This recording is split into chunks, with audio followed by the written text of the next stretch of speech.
and you've never said anything like, Pat, don't use the blocks. So I'm wondering, is that okay? Yes. Because I do feel it. Yeah, And- because I would rather in standing pigeon, people get lower into their legs, not blocks like now you're here on blocks and you've got your weight in your toe and you're doing this. Then it'd be better to have your hands on the chair or on the wall, right? But you would rather people, I mean, they can work on their balance anywhere, right? You can work on your balance standing on one foot. But the purpose of this is to strengthen the standing hip and to stretch the opposing hip, correct?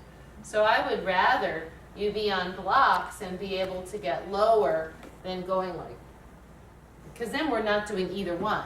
We're not really working on the balance, we're not really working on the pose. Does that make sense? Yeah? So same thing, it's like even something like this.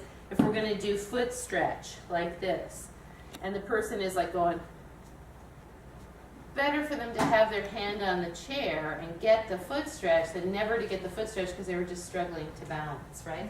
And then if you want to work on balance, for sure, you can work on balance right here, right? And you can still work on balancing poses. Do you face, I don't remember, do you, on the standing pigeon for balance, do you face the wall or how about at your side?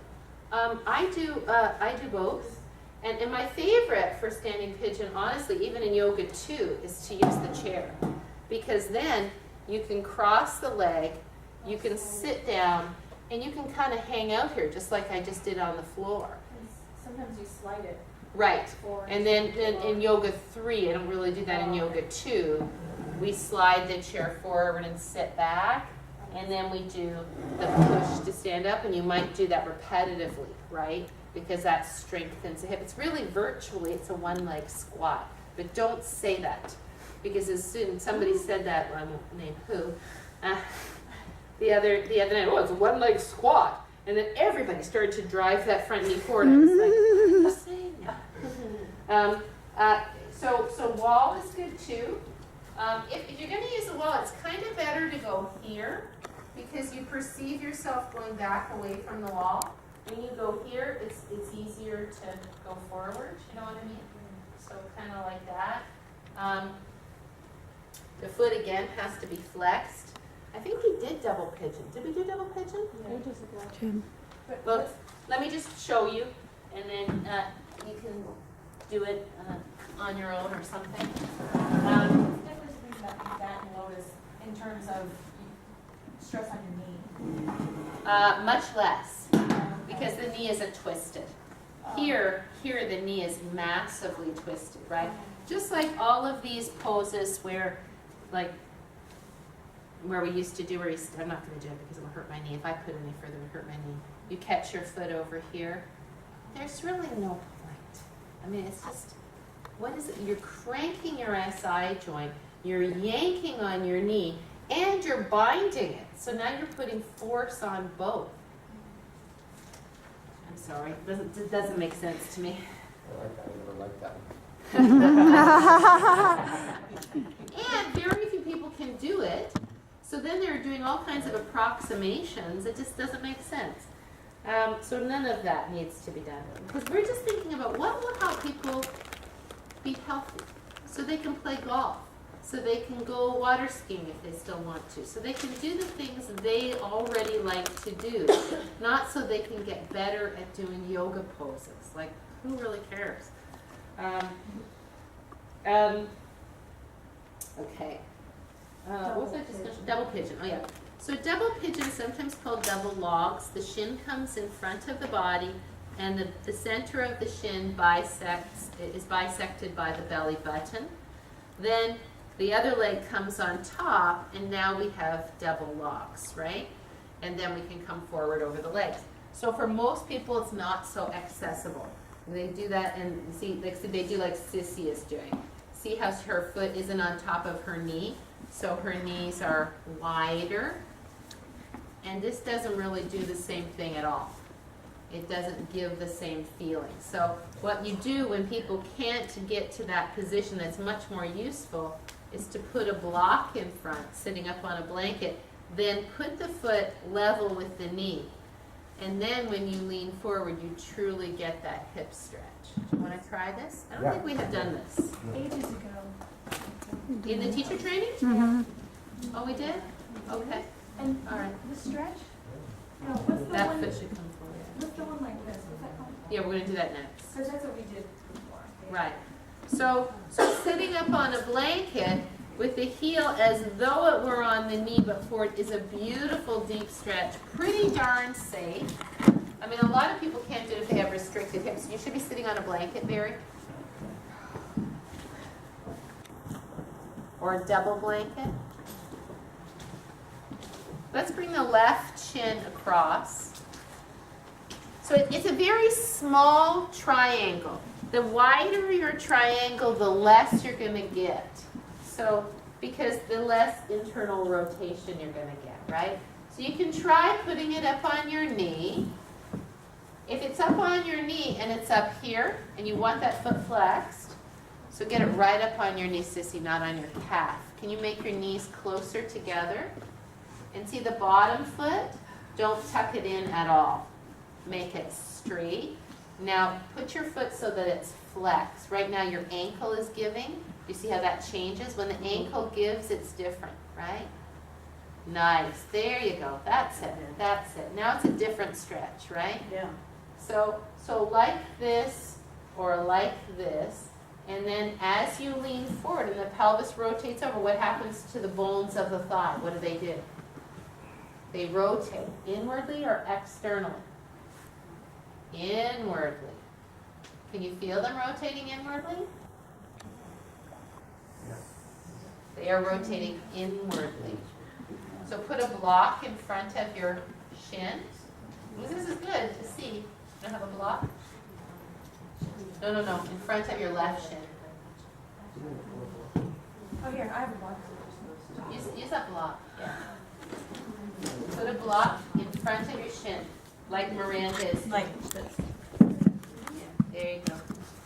So see, your knees are too far out to the that thing there? side. You want to pull them in close. And the bottom shin parallel to the edge of your mat. You're all making all the mistakes everybody makes, so this is good. Bring that, that's why you have to walk around. Bring that shin more forward and more across. Your knee is too much out to the side. Pull it in. Yeah, it's still much too wide with your knees.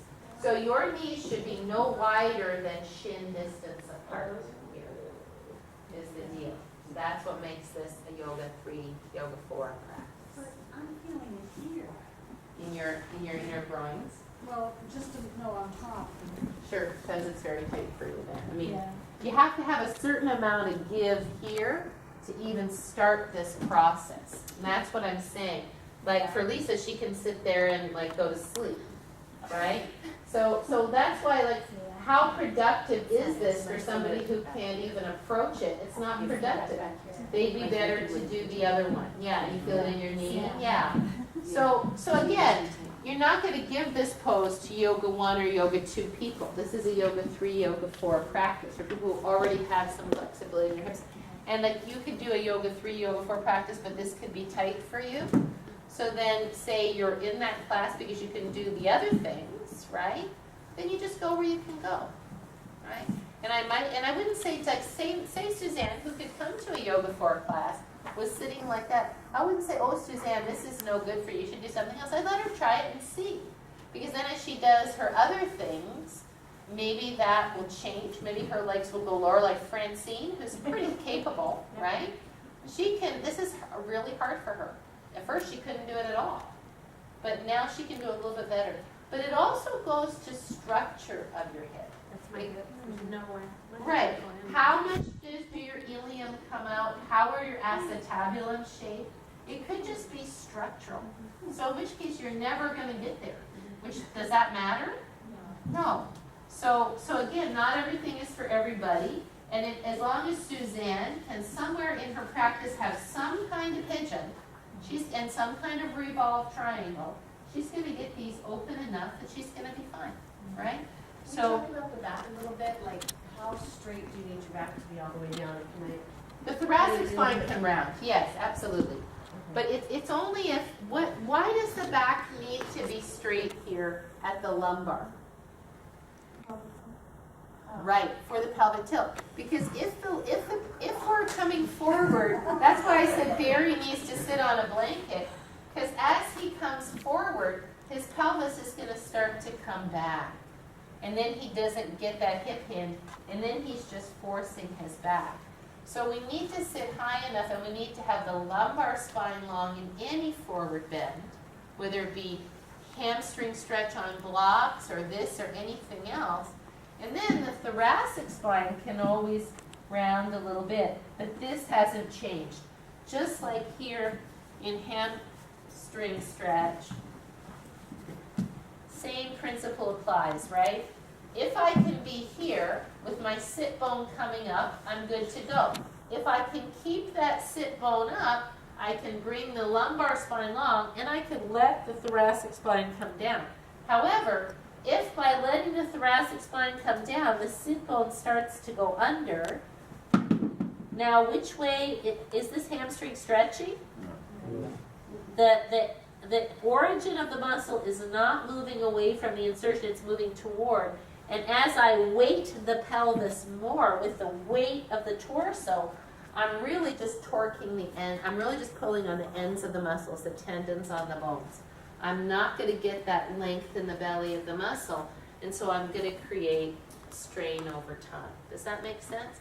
So sometimes I see teachers putting people up on blocks because they want their back straight because somebody is doing this, and they say, come up. Look, if the person's lumbar spine is straight, they can come as low as they want to. It's all about how this sit bone is moving. If the sit bone's moving back, they could be here and doing this. It's not going to hurt them. They don't have to be up rigidly like this, you know. Because sometimes it just feels more relaxing to let the head hang, to let the upper back round. It's all about the sit bone, about the sit bone, about the sit bone. Right? All right.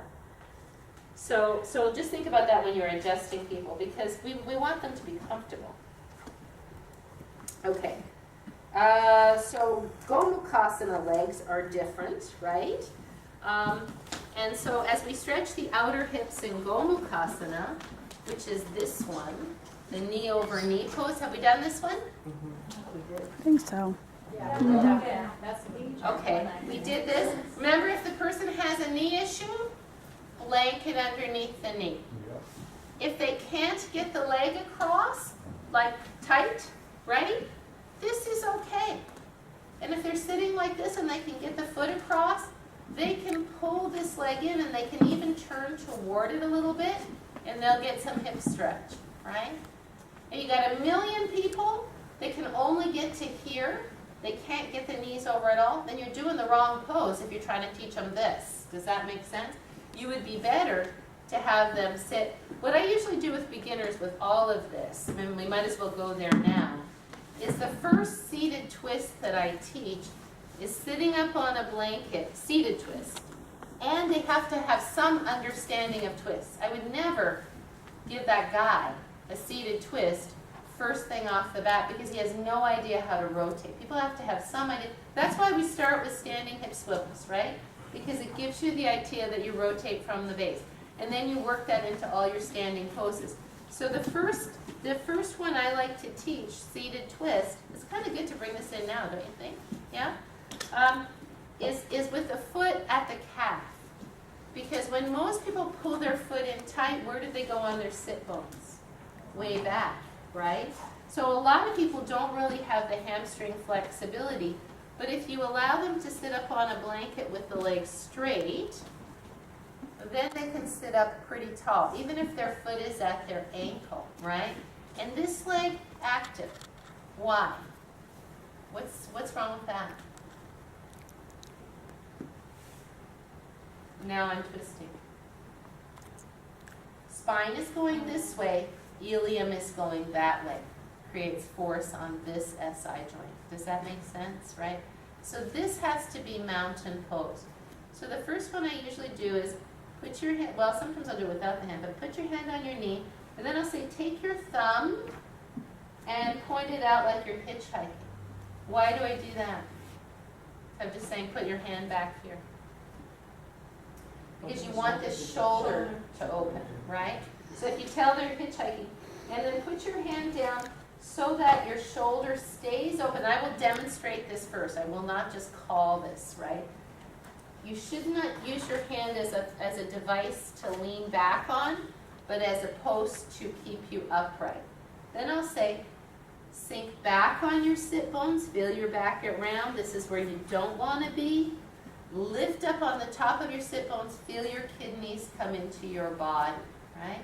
And sometimes I'll have them put their hands here like this, if they can. If they're kind of, it's like a big deal to be here, then I'll keep this hand down. I'll say breathe in, or sometimes I'll do this, breathe in, exhale, pull your belly in and rotate, just like we did in the standing swivels. So the first part of this is about rotating the lumbar spine by using the oblique muscles, right? Then maybe put your hands on your thighs. And now using some support, because what's the standard problem with this? What do people do? They pull, right? And they pull this belly is hanging out, but they're pulling the shoulders around, right? So breathe in, belly into spine. Breathe in, work up one vertebra at a time. Now you feel a little support from your hands, breathe in. And finally feel the shoulders turning with a little support from the hands. And finally the head turning with a little support from the hands, and even the eyes to the sides of the eye sockets. In between sides, if they're beginners, I will have them take their feet like this and just come over, right? Just to get a little bit of release, even just for a second, right? And then we do the other side. But the first thing we do is not grab the leg and turn with the shoulders. We really understand that we're going to use the belly first. Does that make sense, everybody? Mm-hmm. The second thing I might do is I might have this leg cross. I might not do this all on the same thing, but often I will. Now, we're still going to use the belly, but we're going to pull this. Go ahead, try it if you would. Put your foot up, left foot up, right leg out. Because I'm assuming you all know this. I'm not going over great detail. So as you turn with your belly, this is one thing, right? Now, if you cross your leg and then you pull just a little bit, do you feel your IT band?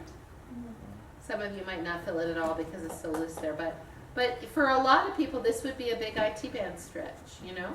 They'll get plenty of IT band stretch here. And this would be far preferable than Gomukhasana for a beginner, right?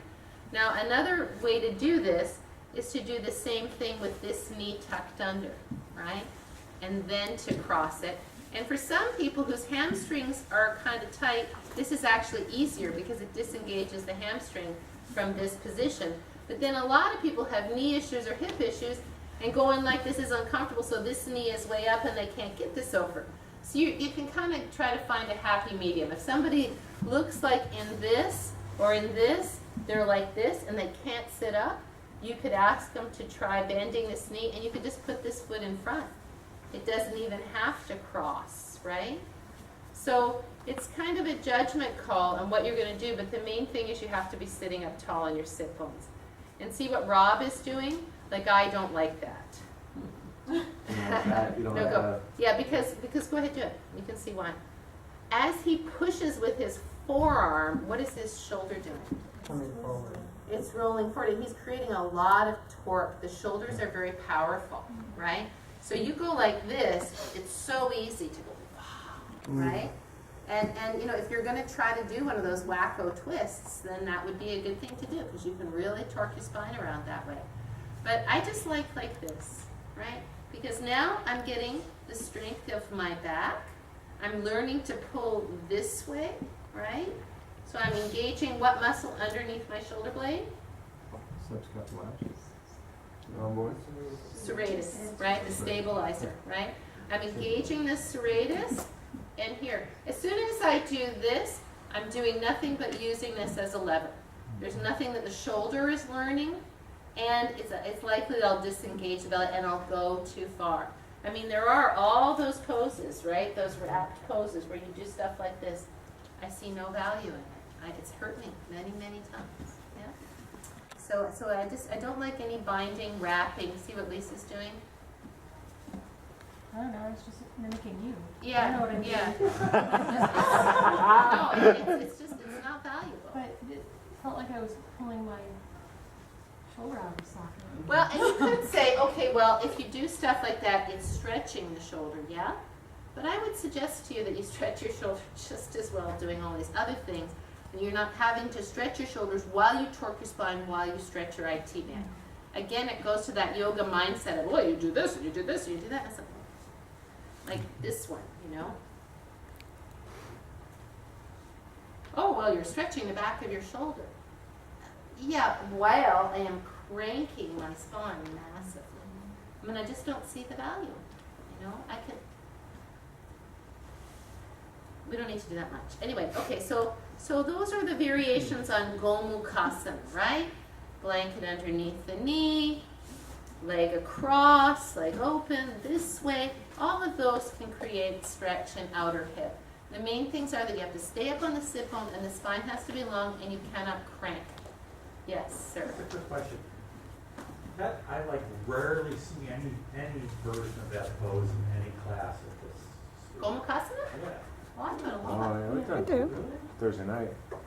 Not just Thursday night. I do it in yoga. I do it in yoga 2 classes sometimes. Yeah. Which one? I never have done that. Let me try it. And she got it from Betty. Have from Betty. It doesn't seem to hurt my knees. Because there's no force on the knees, but of course I got shoulder things happening. I don't know how relaxing it is. I could hold it for a while, probably. Doesn't really stretch me out though. It's great in the hip. Does it feel good in your hip? Yeah. Not mine. So as opposed to, yeah, but your hips don't feel anything. Yeah, don't feel anything. Gluteus maximus. It's quadratus femoris, actually. Yeah. Yeah, I think that's interesting. I could see playing with that. I could. It's not something I teach, but I could see that being valuable. At the same time, either way, whether you're on your back or you're seated, what the big thing is, if you're going to teach something like that, you should really know it well. Don't teach something you just saw somebody do and you haven't really figured it out in your own body and thought about, well, if somebody can't do this, then what am I going to do, right? Because then that's where you kind of get into trouble.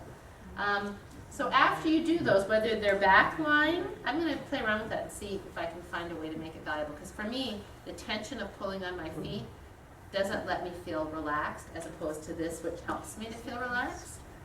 But it's not. I'm not discounting it because there's probably a way to do it that's good.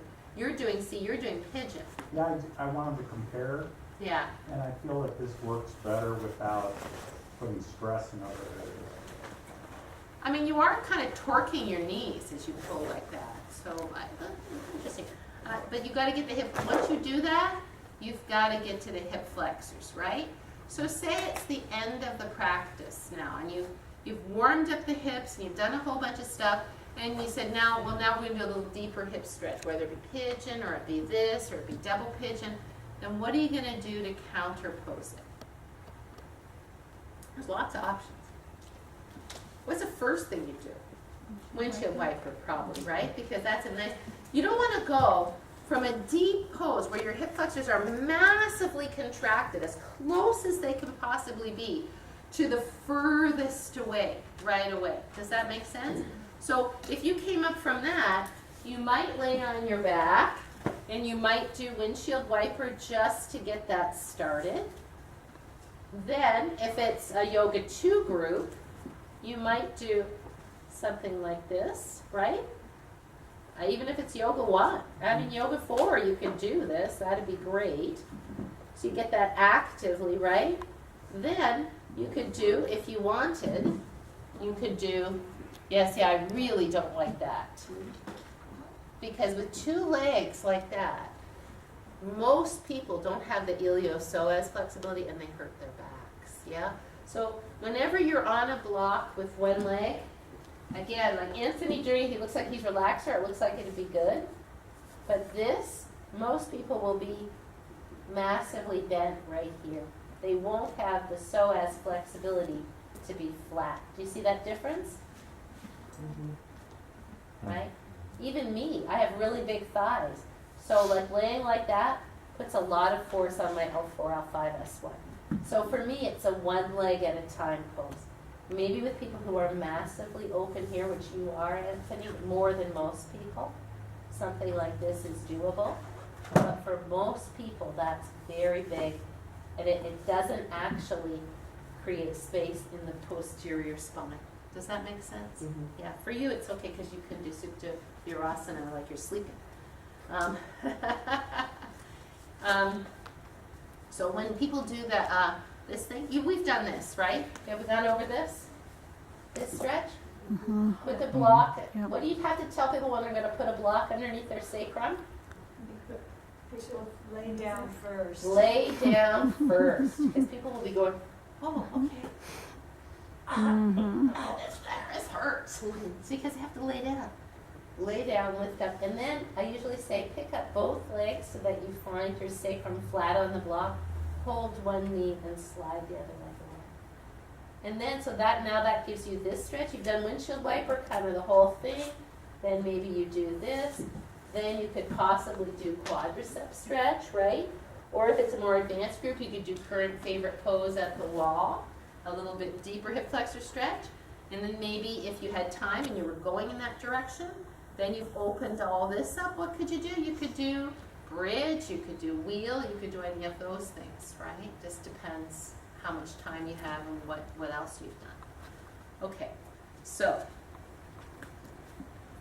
is that starting to answer your question about sequencing path? What comes after what? Right? That's No, good. but that you don't go from one extreme to the other. You have to start to open that. If something's been very tight in one direction, take your time to get all the way to the other direction. You could.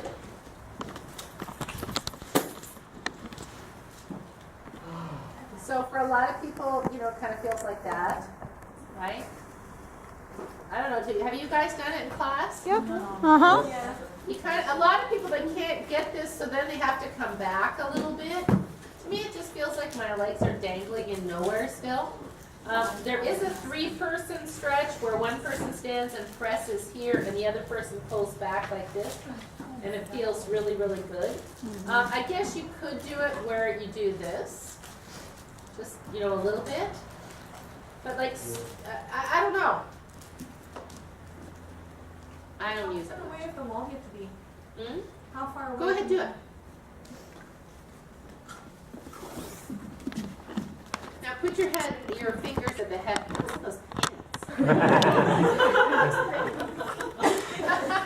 It's like a spider. Don't press on your knees for sure. Put your hands closer to your hips, and then you can press toward the wall. And I can go. But again, like for somebody that's that flexible, does she need to do that? Like I don't really see it. It's not really necessary. Yeah. Let's see, See, I like it. mid-range flexible. I like it because I'm not flexible. That always feels good. Mm-hmm. Oh, let me see. Miranda, jump up and let Suzanne do it there. Hi, Mike, come on in. Wow, you just came from the golf course. Wanted to. Yes, I know, huh? That's how much time I had. It's Okay, insane. come on in. So Suzanne likes this, and she's not so flexible, so this is good feedback. Now what, okay, so when you stretch like that, it feels stretchy where? I feel like I can finally get my sacrum down Uh-huh. and flat, and that this, what is this area? This hip flex? No. Uh-huh. Yeah, it feels like it opens up in a way that I normally can't ever get it to. And as long as she doesn't push too hard, it feels useful. Okay, that's great feedback. Yeah, I think it's different because if I bring my legs out to the side, it's more weight on my sacrum, so that's where it feels good for me. But Yeah, maybe this is just enough weight and for I you. love it like this.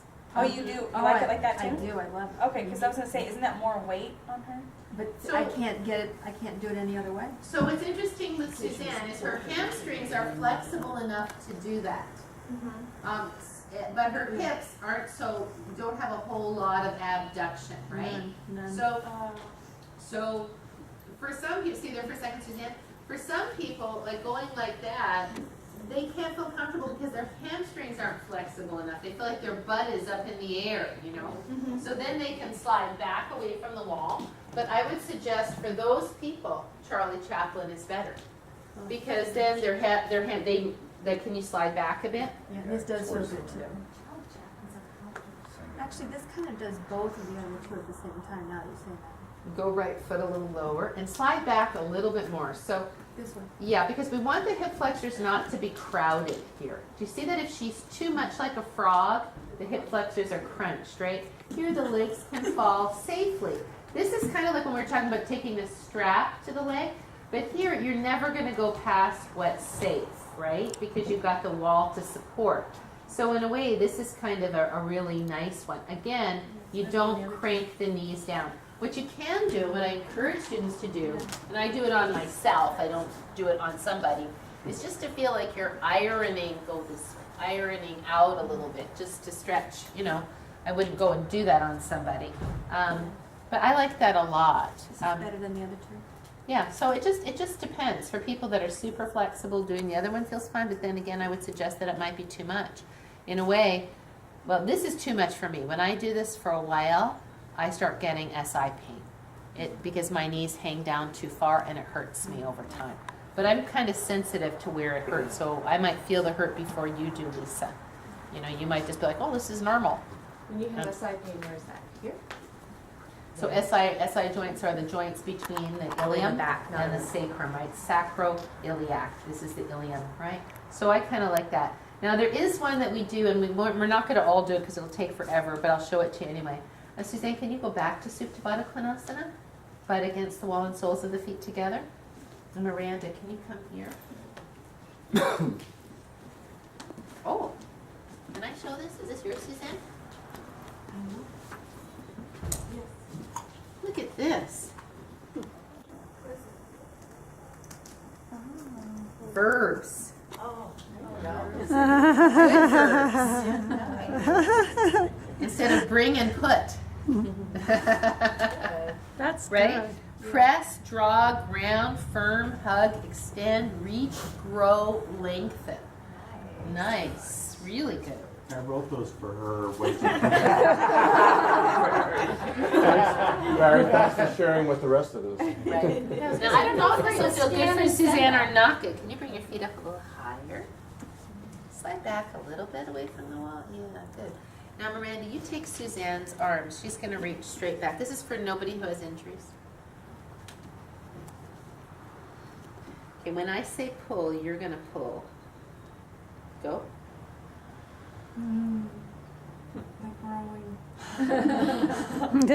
So what I'm doing is I'm pushing her thighs down, back, away from the wall, toward the wall, and I'm stretching them out a little bit. So I'm going like this. Does it feel pretty good? Yeah. So that's a really nice one to do with 3 people because it takes the femurs down and it stretches them out just a little bit, but it doesn't separate her SI joints.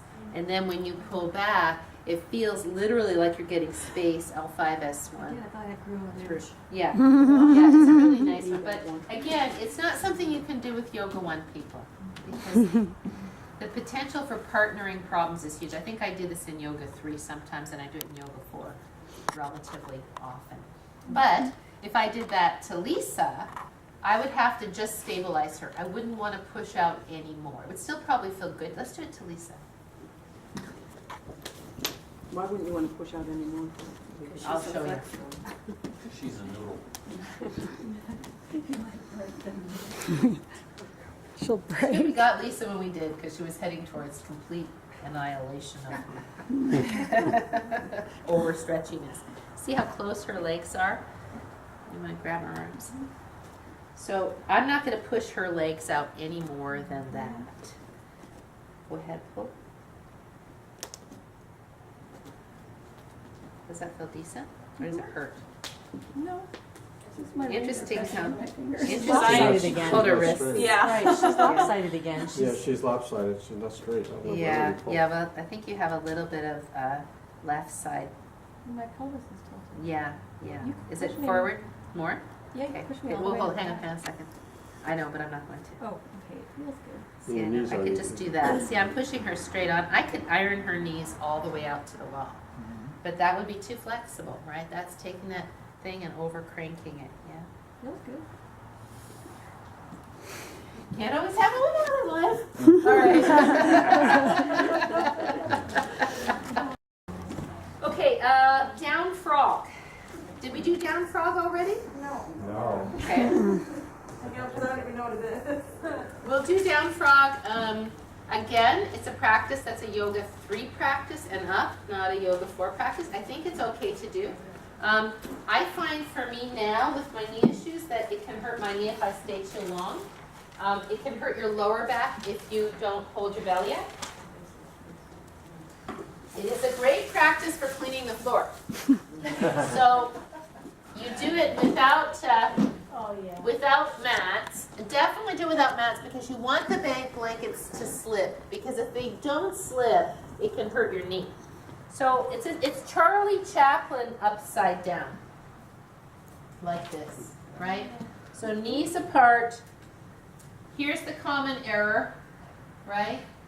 Lift the pubic bone up, and now you have body weight. You have to have the forearms down though, and you have to relax a little bit. Otherwise, when you tighten, the groins get tight, right?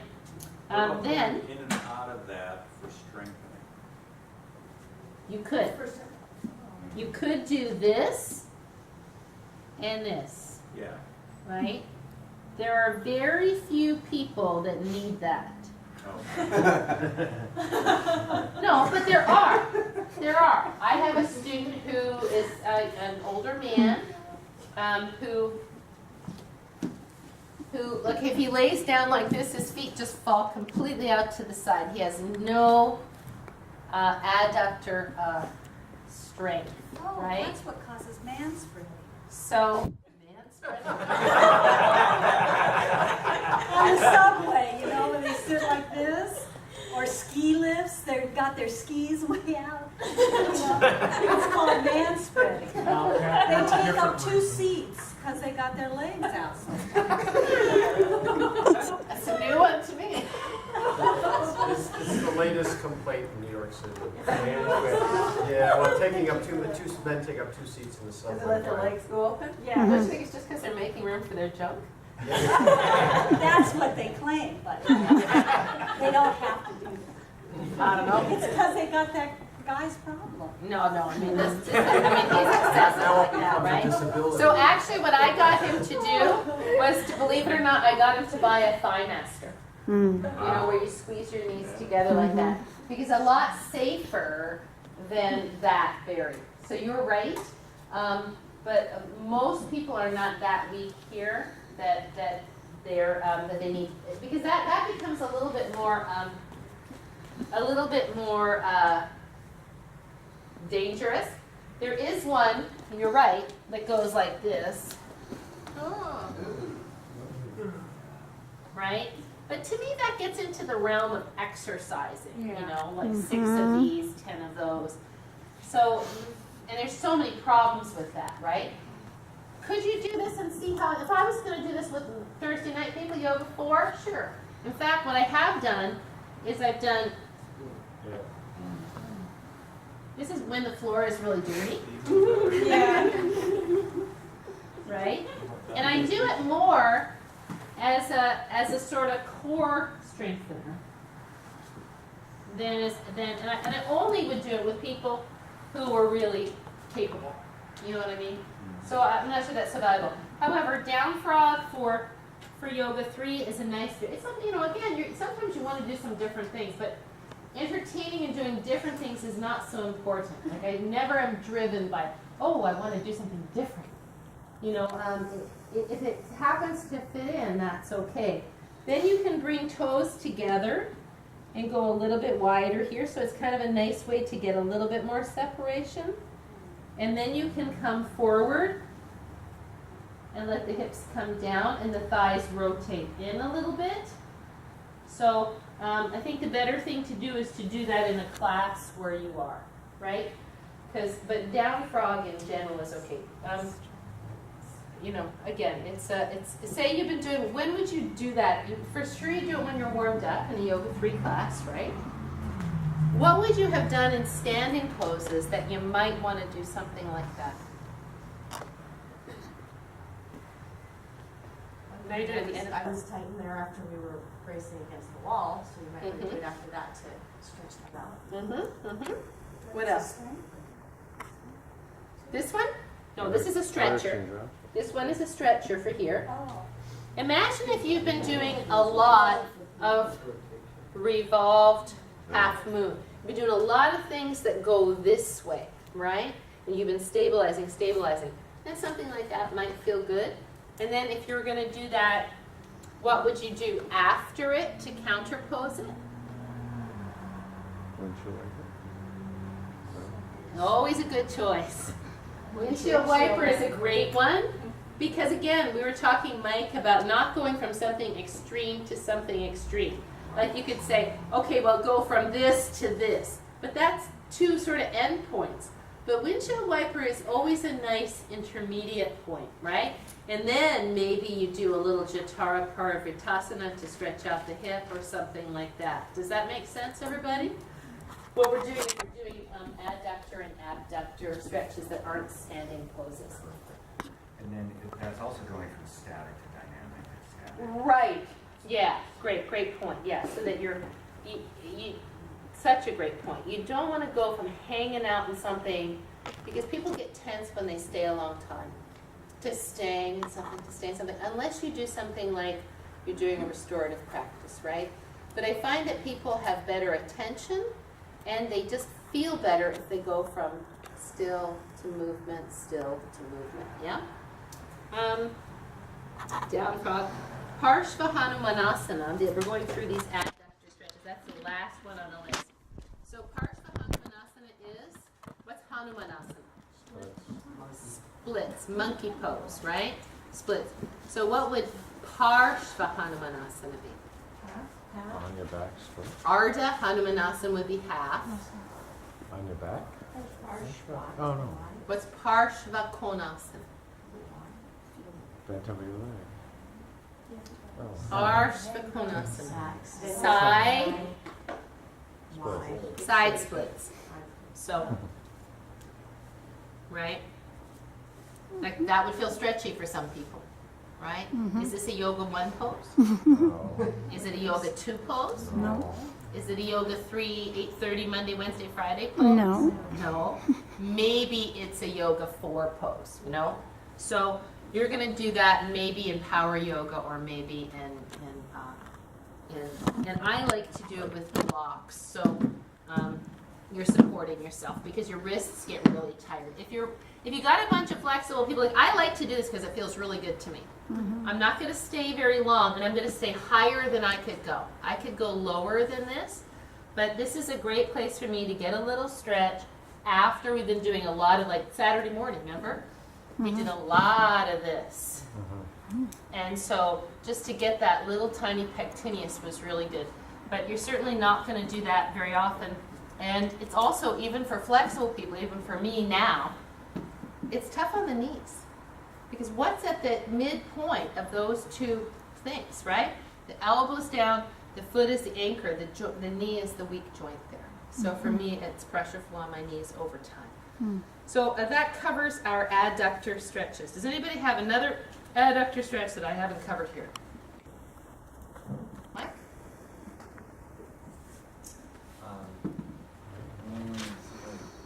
I'm thinking about on the back, bringing the feet behind You are right. You are right. In fact, I'm going to do Supta Upavishta Konasana. We're going to do a whole sequence over the bolster like that, right? You're right. It's more hamstrings, but it's still adductors, yeah? And I want to do that all at once. So I'm doing everything with the bolster all at once. Okay. So let's go back to abductors, right? I feel so good about this. I feel like I'm cleaning the sock drawer.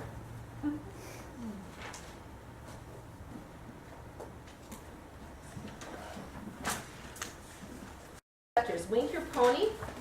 How does that stretch the hip abductors?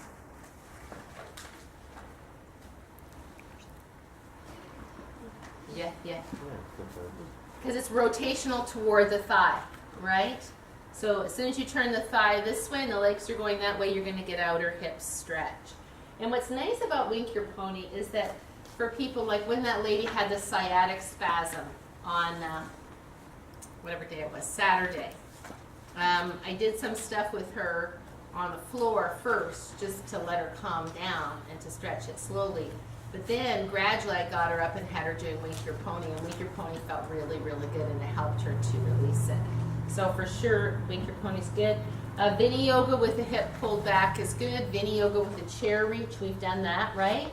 Sliding the chair forward, looking underneath the arm. Yes, no? Yes, Okay. Revolved triangle, revolved half moon, revolved high lunge. We've done all of those. Yes? Dragon. Have we done dragon? I don't think so. I think we should go over dragon. Dragon is a yoga 3 pose because there's knee twisting. You could teach it to somebody in yoga 2, but I always look at it, I mean, and again, we were talking about how sometimes if you have a class that's designated yoga 2, and you go in and the teacher's teaching dragon, and you go, man, that's supposed to be yoga 3 pose. It may be because the teacher knows those people, and they're actually yoga 3 students. They just happen to be at a yoga 2 class. Does that make sense? But I always think of yoga 2 like this. They've just come from yoga 1, where they've learned to breathe, where they've done static poses. They really don't need to go to something like dragon because, again, the risk on the knees is higher than the benefit to the IT band and outer hips. There are many things they could learn, like T-pose, like revolved half moon, well, probably not revolved half moon, like pigeon, like Gomukhasana, that would stretch the outer hip, and they don't really need to do dragon. Yeah? Why would we do dragon? What's the benefit of doing dragon as opposed to Gomukhasana or revolved half moon? Let's do it, and then we'll find out.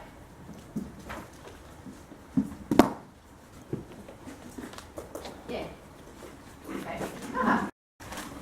So dragon is like this. Just watch it one time.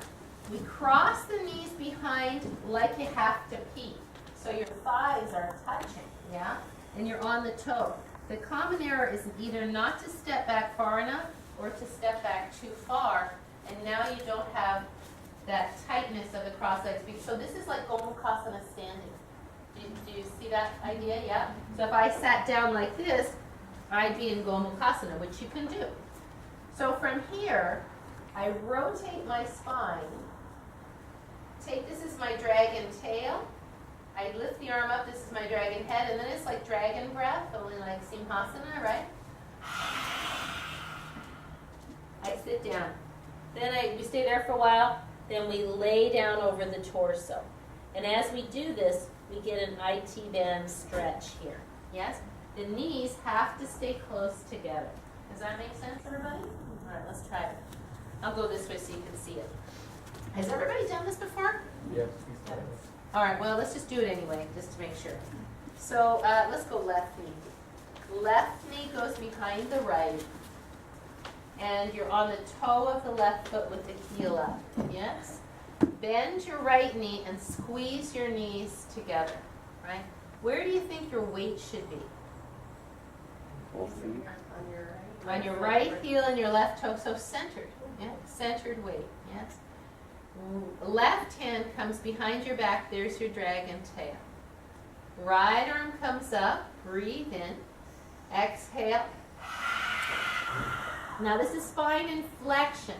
Spine inflection, so Lisa, tuck your tailbone. Just for fun, extend your tailbone, feel your lower back. See, not so good, right? So you want to be spine inflection here, and you hang out here for a little bit. Then as you lay the torso down, spine inflection. Head hang. So you feel some work in the standing leg, the left leg. Do you feel some stretch in the right? And then to come out, the hands come to the side, or to the front, and then you step back, foot up to front, you move into wherever you're going to go. Does that make sense, everybody? Why would you do that? IT band. IT band? Why would you do that as opposed to revolve namaste or Gomukhasana? Great question. Leg strengthening. Yeah, you know, I would call it variety. And it fits with a lot of things. Like if we're doing around the house, right? It fits It's right there. So if you're doing a flow class, because remember this is a Yoga 3, Yoga 4 practice. It's not a Yoga 2 practice. You're not going to teach this singly. It's going to be part of something. Like yesterday when we were doing a really hard practice, we'd done a lot of this. We did 4 of these on one leg. And by the time you get here and you put this leg back and you go like this, it feels really good. Because you're just releasing all the tension. So half of it is the breathing. And then you do sit here and you get a nice stretch here. So, but is it better than revolved anything else? No. And does it give any other added benefit? I don't think so. You know, so one of the things about variety that I kind of like is, and it's just my own idea, is I swear it just gets a little different spot in the IT band than the other thing that you could do. Right. No, you're right. It is just like, you know. And not just the IT band, but the fascia. Or, yes. Right? No, that's a very good point, is that variety does, anytime you move your body, if you only walk like this, and that's all you do forever, ever, and you walk back like this, anytime you go like this, you're moving your fascia, you're moving your body in a different way, right? So there is some benefit to variety, but we don't want to do something that's not appropriate to the level just to create variety. Does that make sense? Yeah? Because you can see the potential for knee problems here. Oh, I'm pushing my knee the wrong way and my torso is going too far, and I can feel that in my meniscus just as I did that. So for sure we don't want to do that. Okay, that's dragon. Like if you had somebody do it with their hands on a chair in Yoga 2.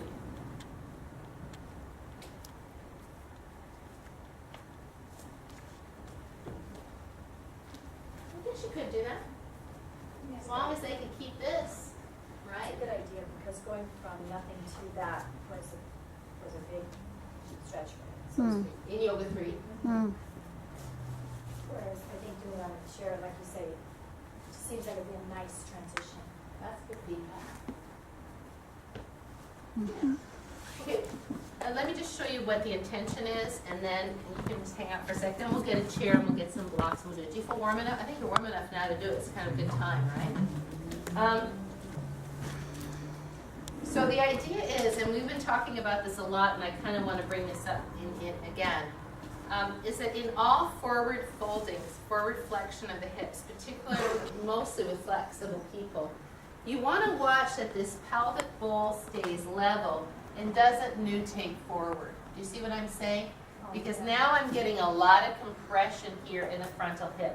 So keeping joint space here in the hip is really, really important. And it generally happens to more flexible people. Why? Right, the hamstrings allow the pelvis to dunk, right? But it can also happen to people who are not so flexible because they come too low, right? And now they're doing this, and they're also squishing the hip socket onto the thigh bone. So, and why that's important is because this is where the iliacus is, right? So we want to make, and it's also, we don't want to grind the bone in the socket. So we want to for sure find this. So if you're doing, you'll notice like people doing T-pose, and they're like this. Can you see my pelvis? Right? So it's very different there, isn't it? And so when you're doing around the house, you want to watch, particularly for flexible, that you're not doing this, that you're up really, really high. You bend the standing knee, and this is all about feeling the motion of both hip sockets. What am I doing here? Externally or internally rotating my left leg? Left or right? This one, or your left. Sorry, my right. The one in the air. External rotation, right? And as I do that, what's going on here in gluteus medius? Right? It's trying to keep me from falling over. So you go, even if you're here, you're still, it doesn't matter if you're not getting massive work here, because this isn't work, this is stretch, because this is working, right? So wherever it is, it's good work. Plus, I have to keep my knee in line with the center of my foot. I can't let my knee buckle in, so I'm strengthening gluteus medius through that. Talk and hold this up. Then, when you come back, you get to feel where a neutral pelvis is, right? And you get to notice if you're dunking, you stay up. Then you bend the knee again and cross deep. Now what am I getting in this hip? Stretch, right? What am I getting right here? Strength, right? What am I getting right here? Stretch, right? So it's kind of beautiful because it goes through all of those ranges. And then finishing it after all that work in there with dragon feels really good. Yeah. So that's kind of round the house thing. Then when you're more strong, you can make it more of a strength pose by doing it starting with the hands on the thigh, right? Then you get a little bit more strength, and then you can do it with arms out or arms bump. I usually just do hands on the thigh for stability, right? But if you're not so flexible, and you say, oh, I want to do it without my hands on my blocks, and you do this, it's not as useful because you don't have the flexion, so you don't get the hips back as far. So you're better not to do that, right? Does that make sense? Should we do it with the chairs, blocks?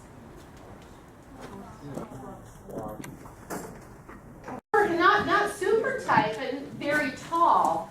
Maybe cylinders would be better. Yeah? Yeah? So again, it goes to proportion too, not just flexibility. Will we just do this as like a standing pose like we are now? No, it would be after warming up and with some things, right? Lori's going to use a chair. Okay. Oh, I thought you said you wanted to use a chair. I want to learn. I'm suggesting that we incorporate that into. But maybe you use the chair and see how it feels. It's usually good feedback for me, right? Do you mind? And also, you're not that warm, so I would kind of like you to be even warmer for safety. Anthony, rear and go. I just saw my knees hyperextended in the air, like, ooh. Oh, wonderful, wonderful. Okay, this is done on a bent leg, right? If you have the knee locked, you're not going to get the movement in the standing as a tabular. So for sure the knee is bent. Okay, so let's just, normally you would step forward and you'd have the blocks. Let's go right foot forward, by the way. Okay. And then we walk the blocks forward and take the leg up like you're going to do T-pose. Good. And just put your right hand on your sacrum and see if your sacrum is square. Good. So it's level, yeah? Now bend your standing knee and put your weight in your standing heel so your back leg can come higher.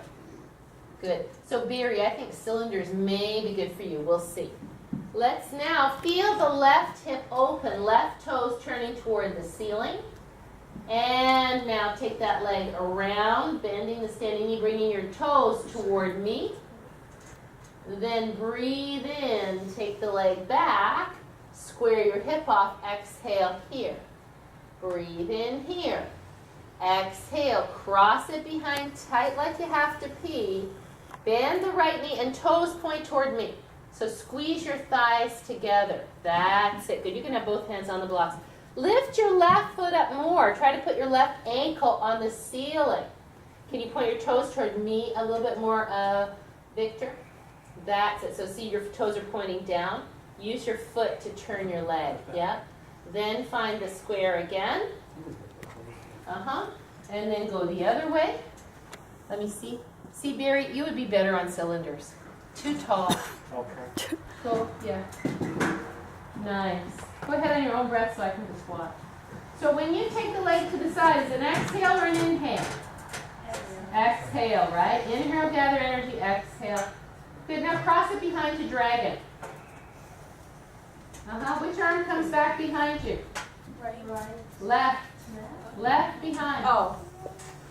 And then that's it, Ren. Turn toward Pat, Alice. Turn toward Pat. There you go. Now, Kim, really round your back into flexion, like cat stretch, all the way up. That's it. Now lay your chest all the way down. Don't let your arm go straight. Oh, that was very cute. Now put your hands back on your cylinders. Or your blocks, and step your back foot next to your front, sweep your arms to the side, come all the way up. Why would you come up in between sides? Why not just go to the other side? A long time to be facing the floor, right?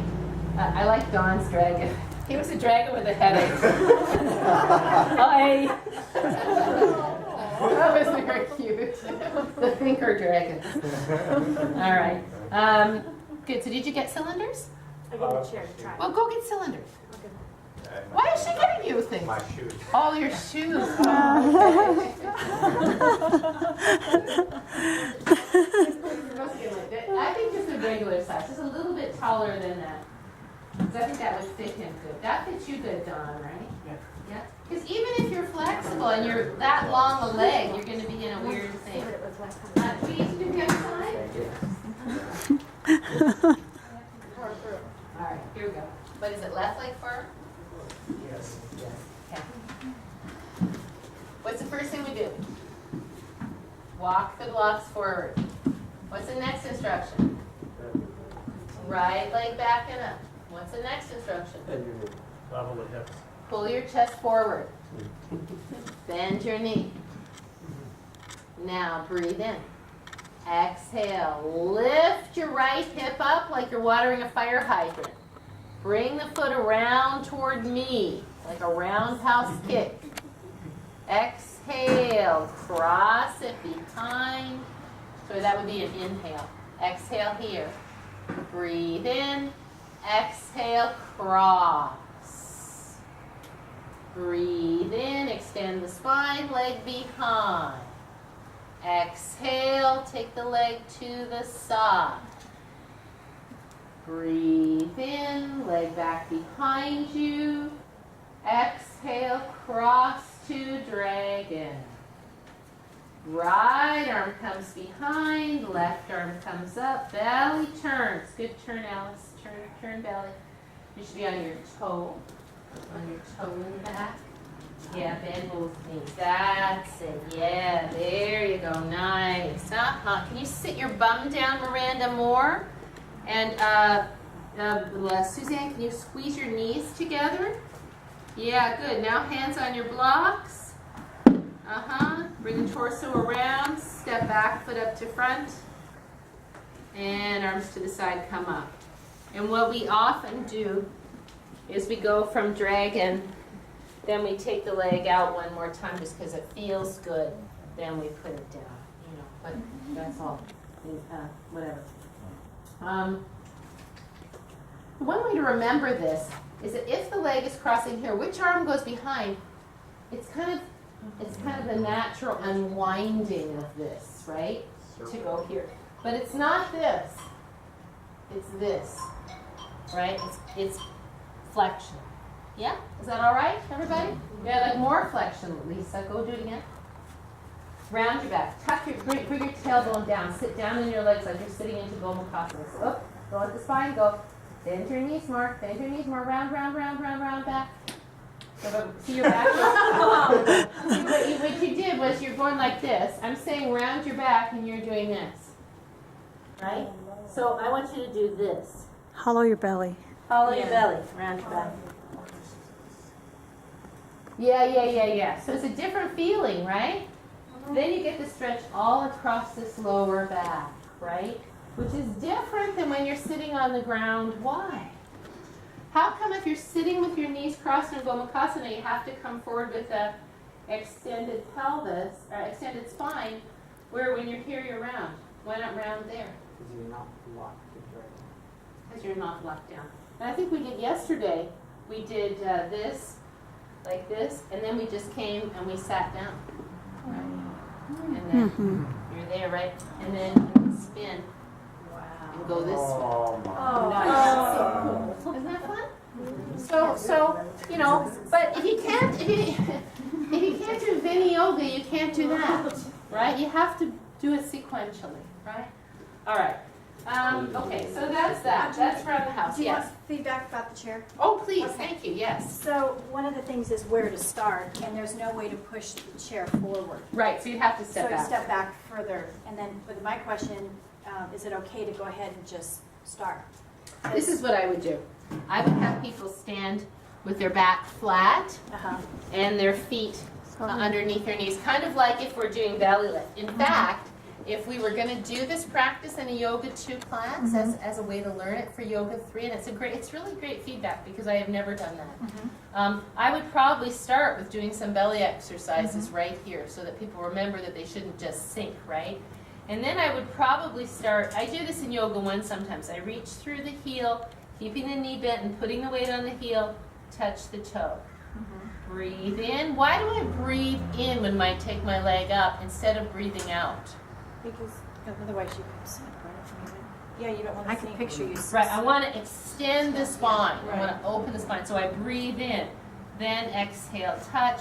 So I might do that, and then change legs, do some Yeah, I was gonna downward say, you have to facing change dog, legs. open the hip flexors a bit, and then I could say, now lift your hip open like a dog watering a fire hydrant, and slowly take the leg around, keeping your weight to your. I'm gonna do that this week. It'll be fun. Yeah, it'll be interesting because, because that's really hard for me to do. Yeah. Because I didn't learn it there. But you already learned how to hold our stomach in with Vinny Yoga, theoretically. Mhm. You know, and some of the other things in 1 and 2. So theoretically.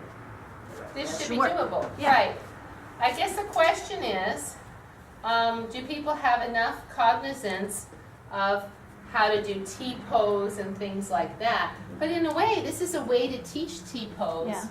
You know, so maybe it's that because it's good for glute strength, Oh, right? yeah. Uh-huh. If somebody has SI problems, if they have sciatica around the house, Right, is it's not not good gonna for work them, anyway. obviously, right? So that becomes a disclaimer. And so if you have anybody with that, you're not going to do it. But I certainly do like, and it kind of reminds me, you've been in Yoga 1 where I've done this before, right? You know, and the challenge is people just hunker, they put their weight in their toe and they're leaning forward, but it's a great way to learn to put your weight back in your heel. That's true too. That's another advantage. Yeah, when Darcy taught it, she said now T-pose feels good. Because, which, you mean around the house? Yeah, when you're in around the house. Right. Like a level 3. Right, now Yeah. T is a level Yeah. 3, yes. Right. Yeah, T-pose feels like, oh Comes yay, to let's rest get here. position. Right. Yeah. Okay, all right, I like it, good. All right, I think we're coming to the close of this baby. What would we need to do to stretch out after around the house? Don't go to the props yet, just stay for a minute. What would we, it's not 5:30 yet. What would we do, crescent pose, something like that. Something that opens the hip flexors, yeah, for sure, and gets you up. Because you don't want to stay down too long. I mean, I just read this, or I saw a TED Talk about research that shows that if you stood like this for 2 minutes and they monitored your hormones, they would see a spike in your cortisol level after 2 minutes of Wow. standing like this, right? Cortisol, your stress hormone, right? So people that are kind of chronically like this or that work like this, it's amazing. So if you think about it, I started to immediately think about how much time we spend with our hands on the blocks like this, right? It's fine to do that, but don't do 6 poses in a row down here. Make sure you get up, you open the chest, because it can be kind of demoralizing after a while to be looking at the floor and leaning down that long. Yeah? So just that amount. So that That's study wasn't so much about what the position was, it was that they had to stay in 2 minutes was the issue?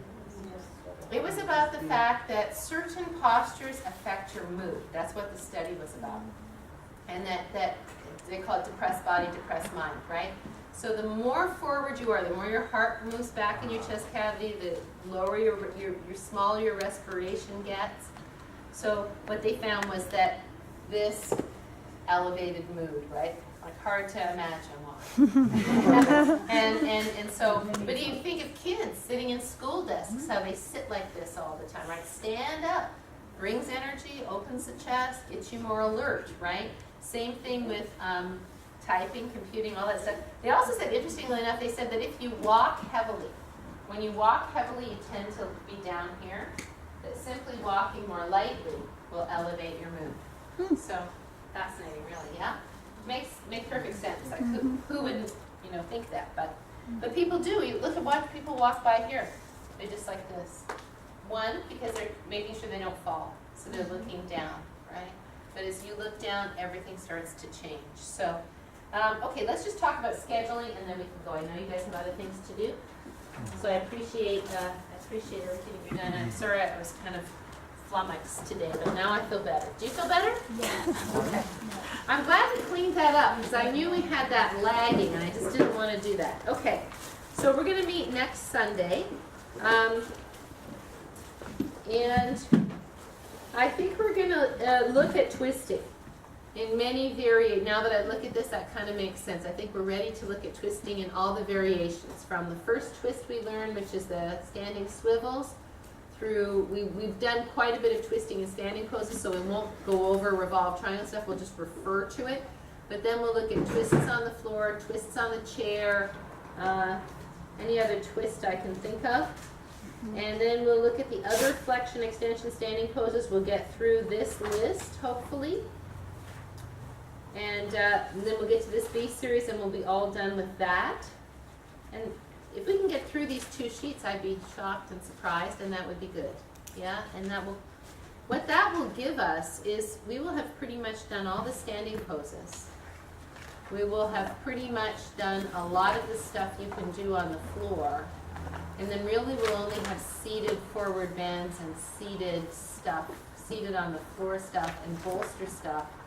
And then I want to do a whole session on breathing, and I was going to do that May the 3rd, but I'm incredibly busy that weekend before. So I really want that to be one that I can really spend some time on beforehand.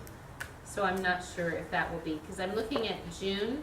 We're going to meet June the 7th and June 28th, and there are people who can't make both of those. So we'll see. I'm not sure. So for this Tuesday, we have Lisa, Victor, Sissy, Pat, and Suzanne teaching something. And we agreed that we don't always have to come.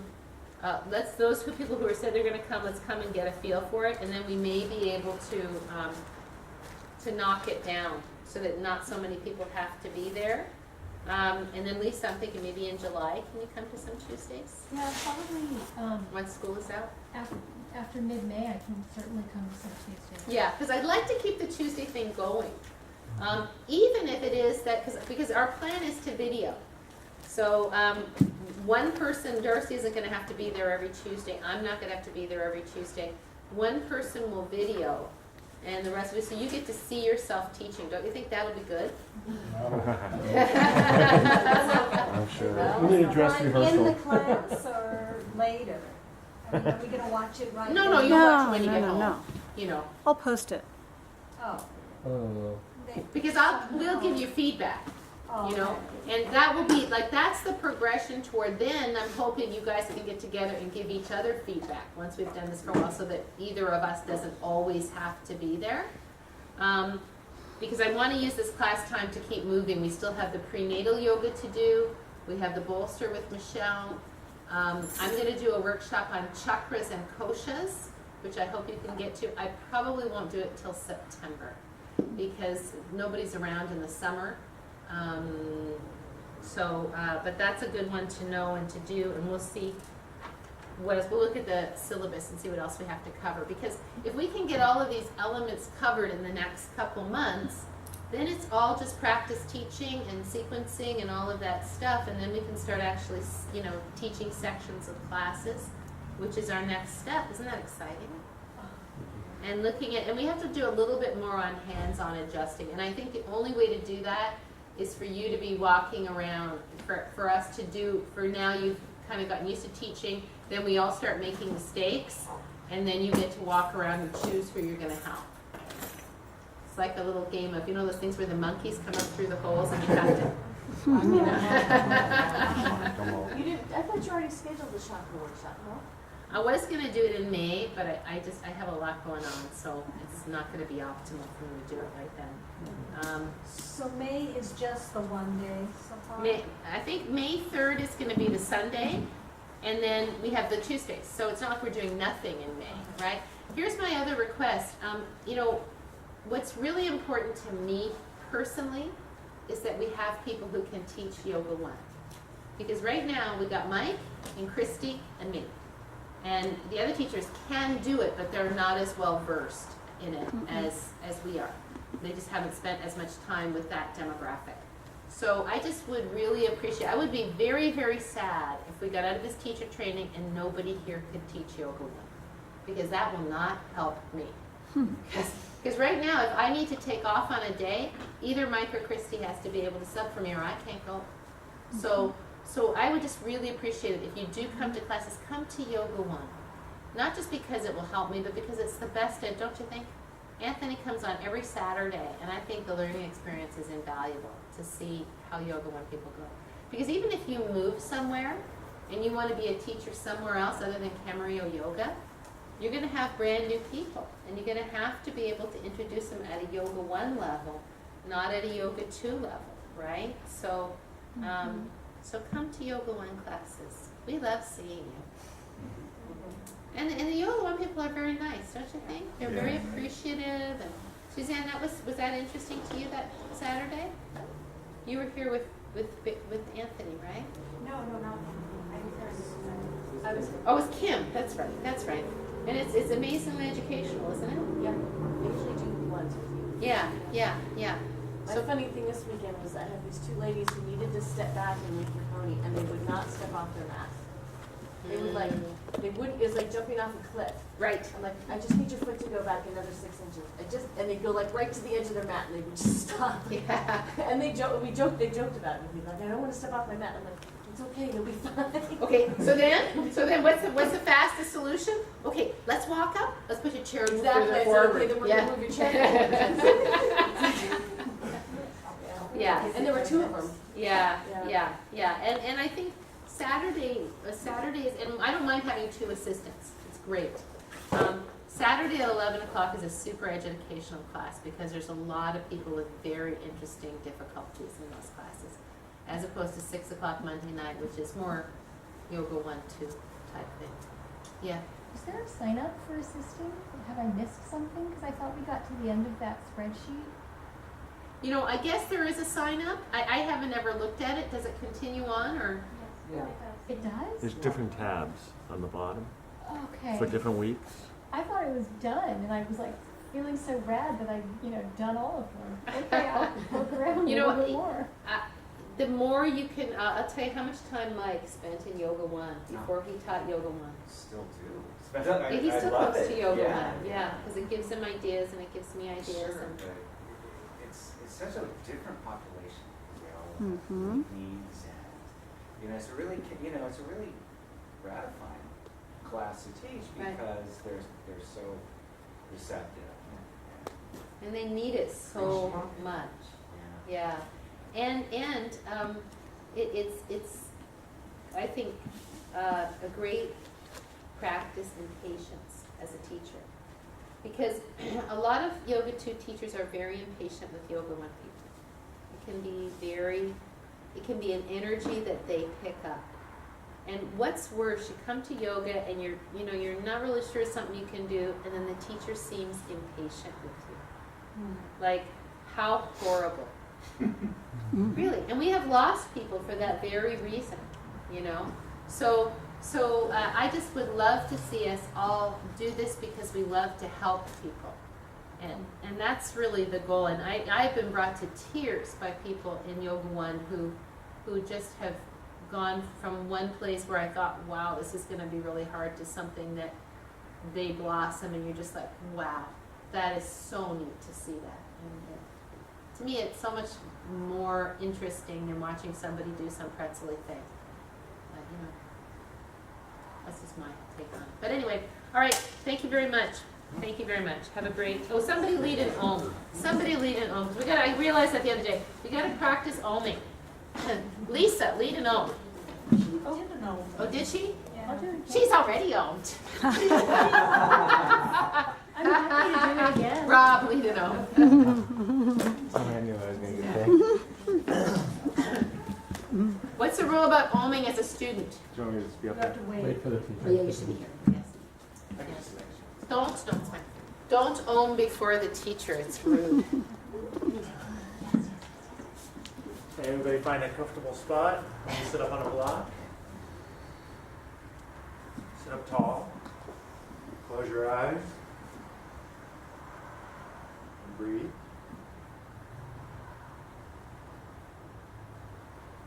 We're going to do 3 Oms with Vishanti. Is that correct? Yes? Yeah, that'd be great. Sure. So together on an inhale, start with an Om.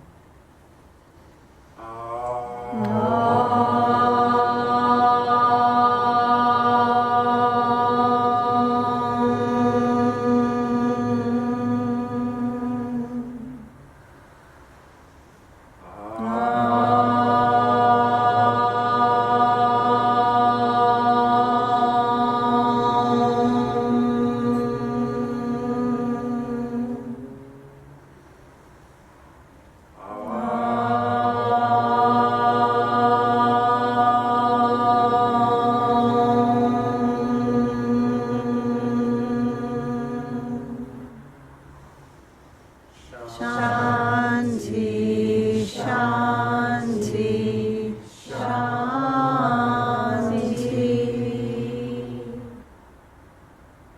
Thank you very much. Very nice. Beautiful sound. Very nice. Wow. Good, good. So the rule of oming is this, as a teacher. With beginners, they can't om as long as you. So make sure you get to the in time for them to If you're going, they might have 3 breaths in between, right?